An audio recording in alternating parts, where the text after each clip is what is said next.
Hi, I'm Stacey Hyde and I'm back with another episode of Better Financial Health in 15 minutes or less. And today what I'd like to talk about is online security. This has come up recently in client meetings as we have been encouraging people to open online savings account so that they can earn, closer to 4% on their savings rather than the 0.9 or 1.5 that they may be earning at their local bank, possibly even less. And people are worried about, well, it's online, is that secure? Well, those same people also may have online access to their local bank. But the key things to keep in mind about that is you should use a password for bank accounts that you don't use anywhere else. You should also sign up for multi-factor authentication. What that means is when you log in, when you put your username and password in, they send you a text message. And you want to make sure that you keep that phone number up to date. That's one way to do it. You could use like a Google Authenticator app that generates a random code and you enter that. That can be painful.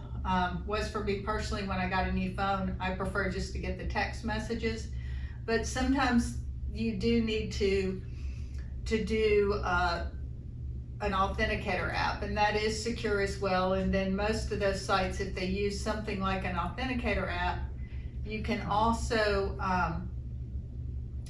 they'll give you 10 codes that you can save somewhere, so you might want to print those out and just put them in a file drawer. Be sure and write which account those would get you back into, because that's really the key here. You are only as safe as your passwords and keeping track of your phone. So if you lose your phone, you definitely want to shut that down and use maybe the remote erase feature of your phone so nobody can get the data. That brings me to another thing. I'm also very surprised the people who have no passcode on their phone. You definitely should have a passcode on your phone at the very least, because that will make that multi-factor authentication more secure. But I do think that online savings accounts are worth the perceived risk, and I really do think it's more perceived risk. I will tell you, we have had several clients who have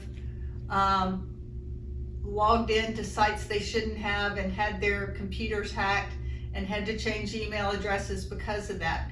It's very important that you keep your virus software up to date on your computer, and that you don't respond to an email about said virus software, that you actually look on your computer to see when your license expires and you go to whoever's providing your virus software, whether it's McAfee, whether it's someone else, and you go do that. And if you're unsure about it, use the Genius Squad at Best Buy. If you're here locally, there's a firm in Collierville who does that type of thing, and they can really help you make sure that your virus protection is up to date. That's really key.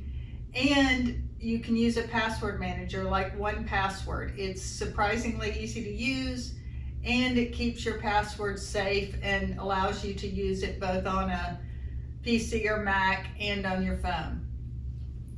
And it's a way to keep track of all the passwords we have, because it's definitely not safe to use 1Password for everything.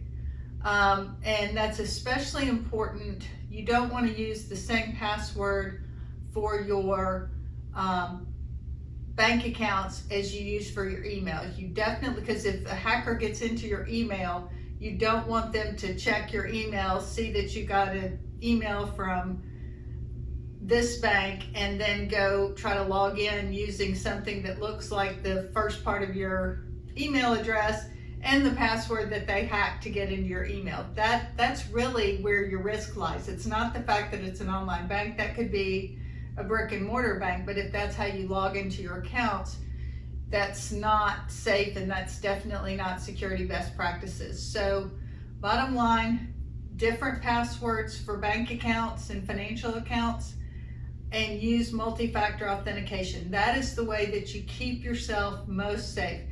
And don't click links in emails unless you know for sure who sent it. If you get an email that says it's from Chase Bank or Bank of America and you don't have an account with them, just delete it. It's spam. If you get one and you're like, hey, I have this, don't click the link in there. Go to, I'm just using an example, chase.com and log in that way. That way you make sure that you haven't clicked on a malicious site. Also be careful about answering phone calls where you don't recognize the number or your telecom provider says it's spam risk. They're often trying to get information from you so that they can impersonate you online. So you want to be real careful about those kind of calls as well. You know, if you get a call and they say they're from Amazon or they say they're from your credit card company, hang up, call the number on the back of your card. So that's how we stay safe, and that's how we stay one step ahead of the bad guys out there. Thanks for tuning in, and this has been another episode of Better Financial Health in 15 Minutes or Less.